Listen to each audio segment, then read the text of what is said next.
Today, we're going to be talking about rejection and why we can flip it to be a positive thing.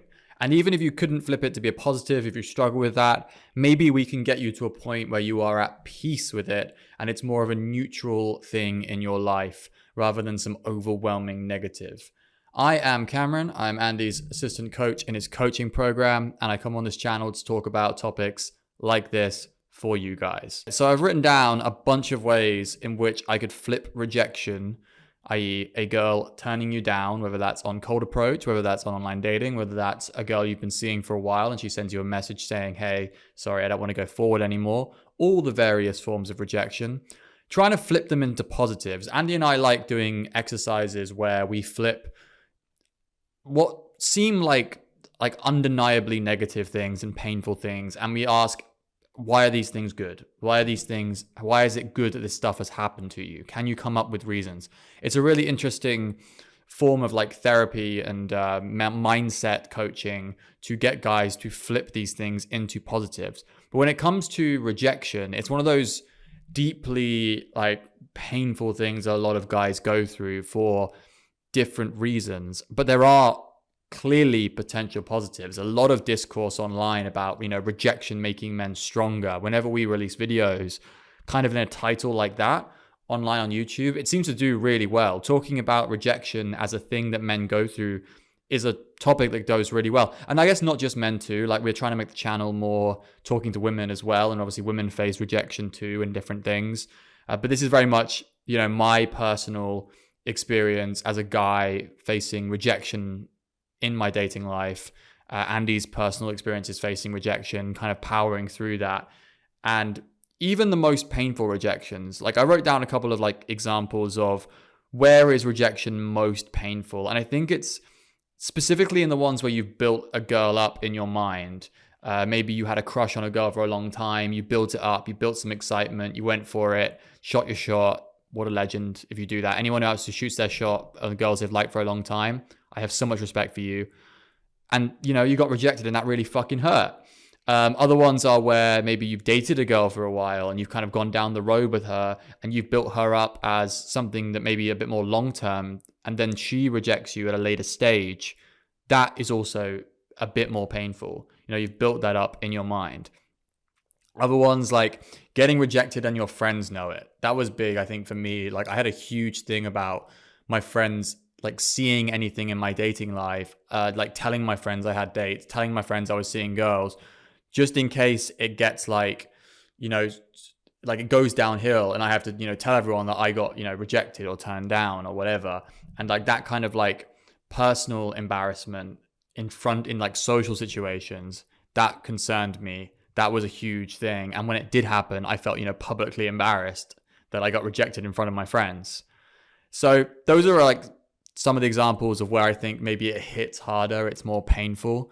And all of those, when you get into dating, when you get into the way we approach it, where we do high volume, you're talking to a lot of girls online, you're talking to a lot of girls in person, you're still going to encounter all of these forms of rejection. Maybe you can mitigate in front of your friends. I think a lot of guys kind of go lone wolf and they're out there approaching, and the only people who really know about it are the other guys who are doing the same stuff. I'll talk about that in a bit later, how communities react to rejection in different ways to maybe your normie friends, your more standard friends. I think as you get more into improving your dating and the stuff we do, you recognize easier that rejection is a fact of life. I said at the beginning, if you can't view it as a positive, the best place to get to is a peaceful understanding, a neutrality towards it, that it's something that is going to happen. It's a thing. Even outside of dating, you get rejected from jobs, you get rejected from schools when you're younger. Maybe you applied for universities you didn't get into. Learning to take your shots at things and getting rejected is part of our socializing as humans, part of how we, interact with the world. It's something that's going to happen. It just hurts more and feels more significant when it's romantic.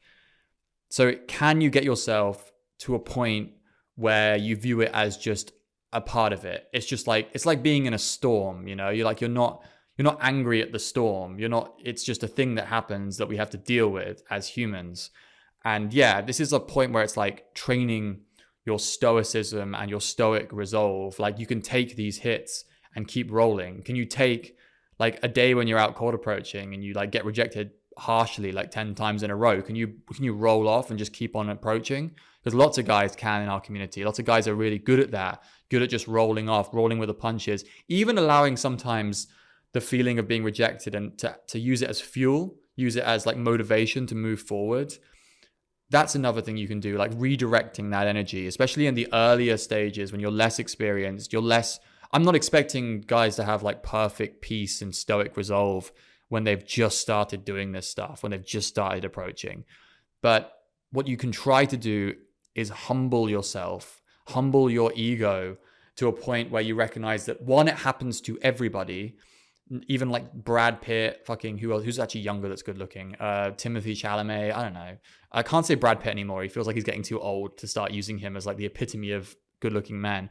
But everyone gets rejected, and like being at peace with it's like it just being a factor of improving your dating.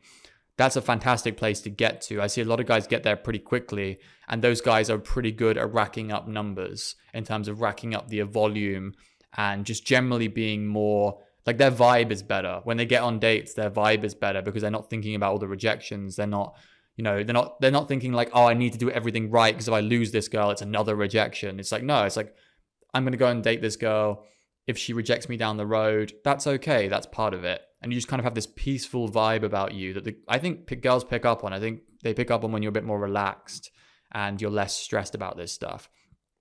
As you, gain that sort of peace and that neutrality towards it, you are also able to do more numbers.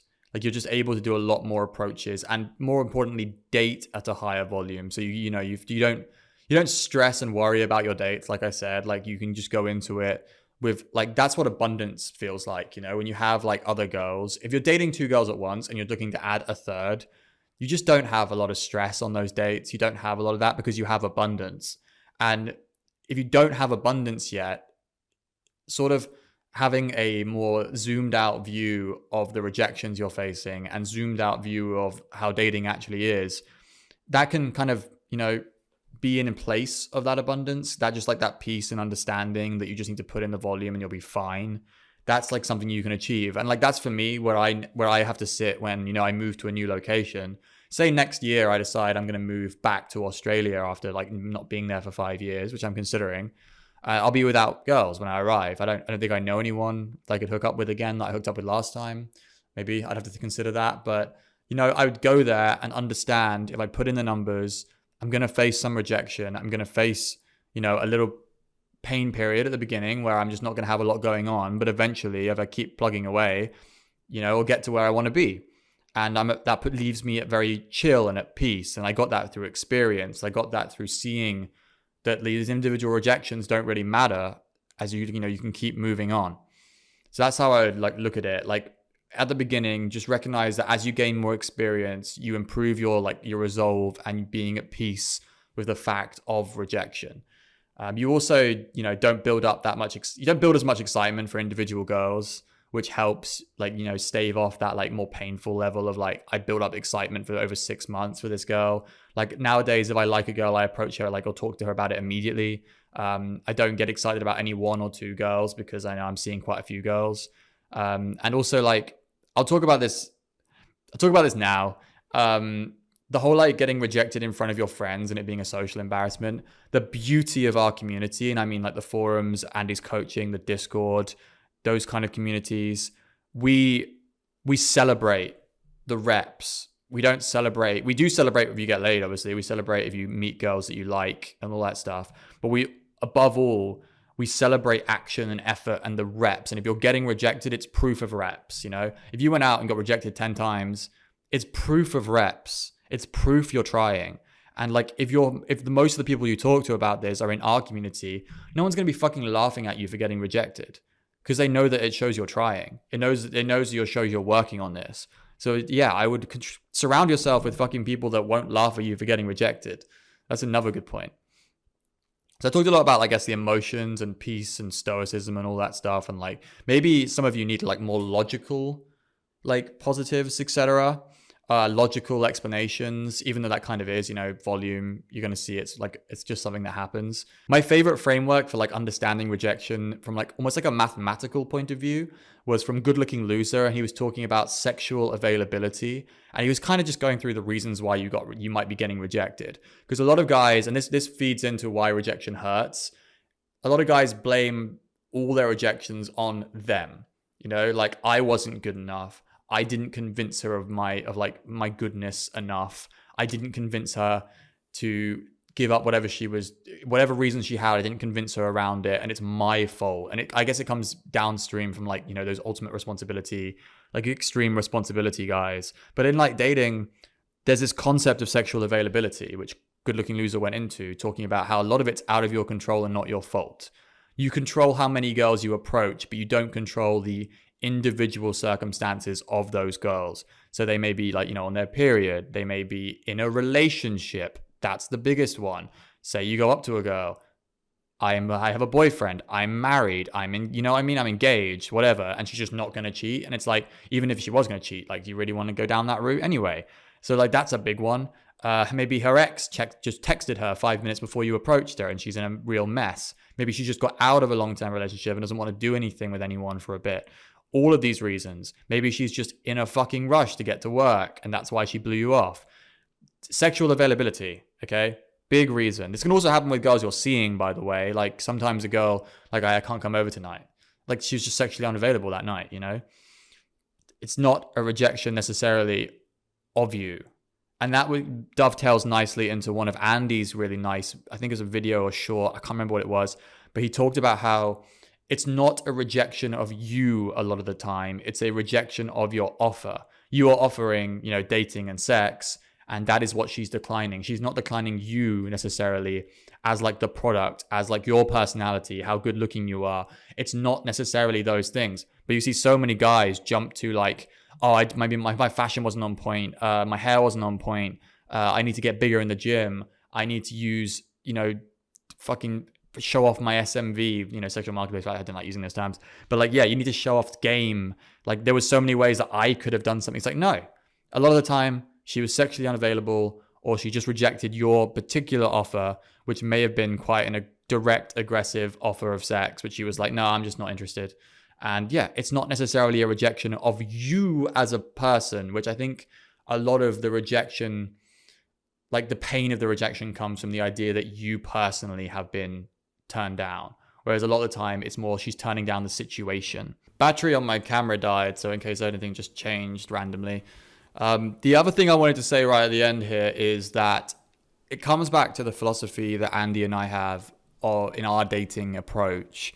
And we like to focus on fuck yes girls. And it's been said a lot. And this was basically, a lot of this comes from Mark Manson, which is where Andy got it, where it was like, people in your lives, girls in your life, for girls, men in your life, you want them to be a fuck yes and everything else is a no. So we don't want to focus on maybes. We don't want to focus on, I think I'm a yes girls. We want just the fuck yes girls. And part of finding that is screening and sifting through the girls who may be attracted to you until you find them. And, that increases rejection, You're going to do things in screening that are polarizing. You're going to have a polarizing look. We dress a little bit more edgier, more fuckboy. We have more of a fuckboy approach, or Andy has a very heavily sexualized approach with his BDSM. Like, he gets a lot of rejection to send some of the BDSM messages that he does. Like, he specifically asks girls, hey, I'm into BDSM and I have threesomes with my girlfriend. And me personally, I'm sending a lot of, hey, I'm only into casual relationships. I'm here as a traveler. And that gets rejection, You get more rejection with our approach. So it pays to be like at peace with it or see it as a positive, which I do. Because part of what we enjoy about our dating lives is we hang out with girls who are really into us, which feels a lot better. So yeah, it pays for us as part of our process. Understanding it as part of our process allows us to be at peace, or even just seeing rejection as a good thing, which maybe it's probably necessary to get to that point. I feel like it would drive you insane if rejection really bothered you to date the way we date. You'd want to be casting a much wider net. You want to be going after a lot of girls who probably are going to waste your time, but in your mind, it's better that they waste your time than you get rejected immediately. That's the way, and we'd rather get rejected immediately. We want them to screen themselves out. That's our approach. And if you didn't like that approach, come talk to us a bit more. Come check out some of our coaching offers, because we do push that on our guys. I'm trying to think of some stuff that we do as well where we don't linger. Like, it's a good thing not to linger on girls, especially the lingering on rejections in your mind, if you can move on as quickly as possible. So some of the stuff I do, I delete message chat threads. If I was texting a girl for a while, it didn't go anywhere, or she decided we went on a few dates, maybe we slept together a couple of times, and then she was like, hey, I'm not feeling like this is for me, then I would delete that text thread. Actually kind of annoying, because recently I was writing an ebook where I could have used some text threads as examples, but whatever. Deleting those, I don't delete the phone number or anything like that, but just delete the text thread so I don't have to go back and look at it.